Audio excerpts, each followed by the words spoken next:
ناظرین، آج کے ایپیسوڈ میں آپ دیکھیں گے کہ سحرش کیا شرمناک حرکت کرتی ہے، اور یہ حرکت کیوں کرتی ہے۔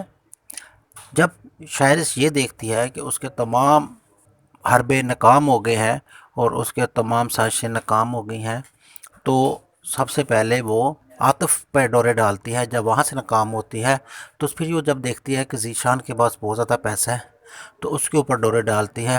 جب وہاں سے بھی ناکام ہو جاتی ہے اور پھر وہ احد کے پیچھے پڑ جاتی ہے، احد کے گھر میں آ جاتی ہے اور احد اور ایمان کے درمیان میں سازشیں کرنے لگ جاتی ہے اور ان کے درمیان میں ایسے حالات پیدا کرتی ہے کہ دونوں کو ایک دوسرے سے نفرت ہو جاتی ہے۔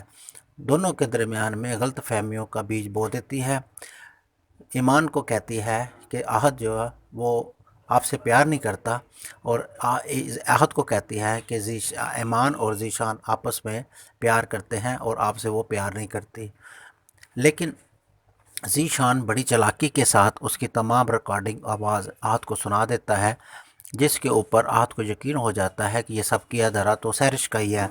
جب وہ یہ سب باتیں سن کے سحرش اپنے گھر آتا ہے اور سحرش کو کہتا ہے کہ آپ ابھی اس وقت گھر سے نکل جاؤ، تو سحرش سے کہتے ہیں کہ مجھے آپ کیا کوئی بھی اس گھر سے نہیں نکال سکتا، کیونکہ اس رات جو کچھ ہوا تھا اس رات جو کچھ ہوا تھا اس کے تمام راز اس موبائل میں محفوظ ہیں۔ جس کے اوپر احد پریشان ہو جاتا ہے اور وہ سوچ میں پڑ جاتا ہے کہ اب کیا کیا جائے۔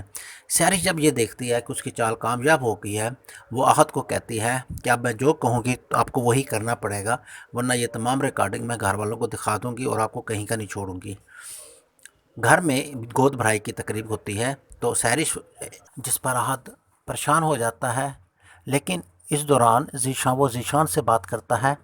ذیشان اسے سمجھاتا ہے کہ ایسا کچھ بھی نہیں ہے، آپ ایمان کو اعتماد میں لو اور ایمان کو ساری باتیں بتا دو کہ ایسا کچھ بھی نہیں ہوا تھا۔ لیکن اس دوران وہ اپنی سسٹر کو کہتا ہے کہ کسی طریقے سے وہ سحرش سے موبائل لے لے اور وہ جو تصویریں ہیں وہ ڈیلیٹ کر دے۔ سحرش کے پاس جاتی ہے اور اسے کال کرنے کے بہانے موبائل لیتی ہے۔ اس دوران وہ تمام تصاویر ڈیلیٹ کر دیتی ہے۔ ادھر جب ذیشان کے کہنے پہ احد تقریب میں شرکت کرتا ہے تو سحرش حیران رہ جاتی ہے کہ یہ ایسے کیسے ہو گیا، یہ تقریب میں اس نے شرکت کیسے کر لی۔ لیکن احد نہ صرف ایمان کے ساتھ بیٹھتا ہے بلکہ اپنے ہاتھ سے اسے مٹھائی بھی کھلاتا ہے، جس پہ سحرش غصے سے آگ بگولا ہو جاتی ہے۔ اسی دوران ذیشان کی سسٹر سحرش کے پاس جاتی ہے اور اسے کہتی ہے کہ تمہارا تمام پلان ناکام ہو گیا ہے، اس لیے اب تم جتنے جلد ہو سکے اس گھر کو چھوڑ دو۔ سحرش اب یہ سوچتی ہے کہ اب کیا کیا جائے۔ وہ ایک نیا پلان تیار کرتی ہے۔ وہ احد کو کمرے میں جاتی ہے اور اس کو پکڑ کے کہتی ہے کہ احد مجھے معاف کر دو۔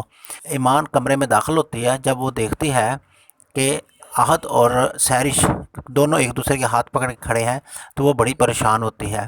احد کہتا ہے کہ اس میں میرا کوئی قصور نہیں ہے۔ سحرش ایمان کو ساری باتوں کا علم ہو چکا ہوتا ہے۔ وہ سحرش کہتی ہے کہ تو ہی ڈائن ہے جس نے میرا گھر خراب کرنے کی کوشش کی، ابھی اور اس وقت میرے گھر سے نکل جاؤ۔ جس پر سحرش انتہا درجے کی پریشان ہوتی ہے کہ اب یہ کیا ہو گیا۔ تو ناظرین، یہ تھا وہ حوال جو آج کی قسط میں دکھایا جائے گا۔ احوال اچھا لگے تو لائک ضرور کریں اور چینل کو سبسکرائب بھی کر دیں۔ ملتے ہیں اگلی ویڈیو کے ساتھ، اس وقت تک اللہ حافظ۔